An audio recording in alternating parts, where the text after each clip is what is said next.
বাজারে অনেক এঁচোড় উঠছে, আর এই সিজনে এঁচোড়টা পাওয়া যায়, খেতেও খুব ভালো লাগে। তাই আজকে বানাবো এঁচোড় চিংড়ি। তার জন্য প্রথমে একটা ছোট কচি এঁচোড় এভাবে কেটে জলে ভিজিয়ে রেখেছি। আর এখানে আছে ডুমো ডুমো করে কেটে রাখা আলু, এটা ধুয়ে রেখেছি। টমেটো কুচি আছে, আর একটা চিংড়ি মাছ ভালো করে ধুয়ে বেছে লবণ হলুদ মাখিয়ে রেখেছি।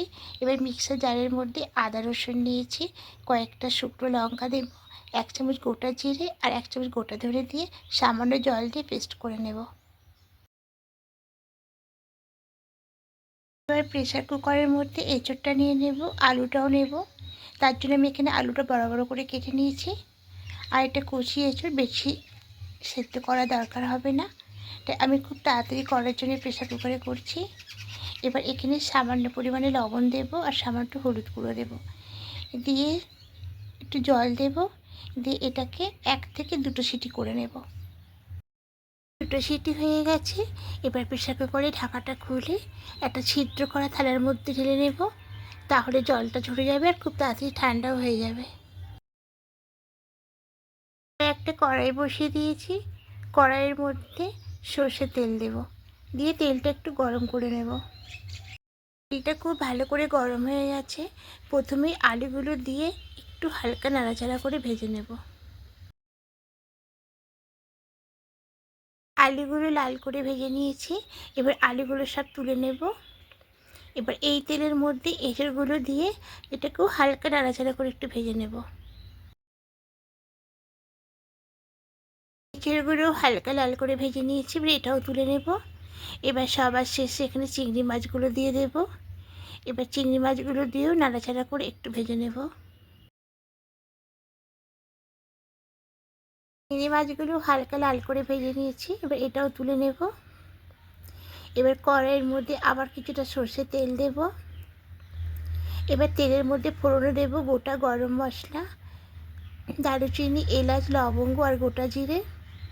একটু নাড়াচাড়া করে 2টো তেজপাতা দেব, এটাও নাড়াচাড়া করে নেব। দিয়ে এখানে পেঁয়াজ কুচি দেব,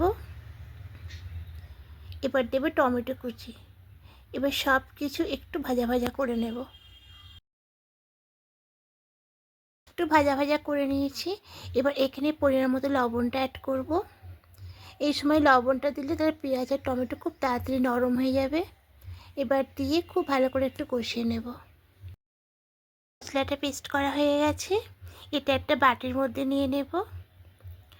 আর এদিকে খুব ভালো করে কষিয়ে নিয়েছি। দেখুন টমেটো একদম গলে গেছে, ঠিক এইভাবে করে কষিয়ে নিতে হবে। এবার এখানে হলুদ গুঁড়ো দেব, আর এই যে মশলা পেস্টটা করেছি আদা রসুন দিয়ে, ওই মশলা পেস্টটা 1.5 চামচ মতো দেবো, দিয়ে খুব ভালো করে মিশিয়ে নেব। এবার এখানে মিষ্টির জন্য আমি গুড়ের বাতাসার গুঁড়ো দিচ্ছি, আপনারা চিনিটা অ্যাড করতে পারেন। এবার সব কিছু দিয়ে খুব ভালো করে মিশিয়ে আরও 2 মিনিট কষিয়ে নেব। খুব ভালো করে কষিয়ে নিয়েছি। এবার মশলা পেস্টের জলটা দিয়ে আরও একটু ভালো করে কষিয়ে নেব।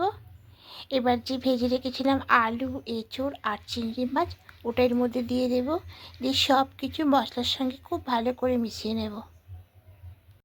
ভালো করে কষিয়ে নিয়েছি। এবার এখানে গরম জলটা অ্যাড করব, দিয়ে খুব ভালো করে মিশিয়ে নিয়ে ঢাকা দিয়ে কিছুক্ষণ রেখে দেব। ঢাকাটা খুলে নিয়েছি, একটু নাড়াচাড়া করে নেব। দেখুন রান্নাটা একদম রেডি হয়ে গেছে।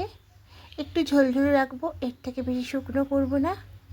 এবার নামানোর আগে এখানে সামান্য একটু ভাজা মশলা দেব আর 1 চামচ ঘি দেব, দিয়ে খুব ভালো করে এটাকে মিশিয়ে নেব।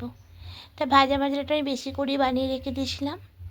এটা গোটা ধনে আর গোটা জিরে আর কয়েকটা শুকনো লঙ্কা আর মৌরি শুকনো খোলায় ভেজে নিয়ে তারপর এটাকে একটু পেস্ট করে নিয়েছিলাম, মানে দানা দানা করে পেস্ট করতে হবে। তা এই মশলাটা বন্ধুরা রান্নায় দেবেন, দারুণ খেতে লাগে। এবার গ্যাসটা অফ করে দেব। তা যদি বন্ধুরা আমার এই রান্নাটা আপনাদের ভালো লেগে থাকে অবশ্যই কমেন্টে জানাবেন। আপনাদের কমেন্ট পেলে আমার ভীষণ ভালো লাগে। আর একটা লাইক করে দেবেন। আর নতুন বন্ধুরা যারা দেখছেন এখনও পর্যন্ত সাবস্ক্রাইব করেননি, তাদের কাছে অনুরোধ রইল সাবস্ক্রাইব করুন পাশে থাকার জন্য। আমিও আপনাদের পাশে থাকবো, আবার কোনো রেসিপি নিয়ে চলে আসবো। আজকের মতো টাটা।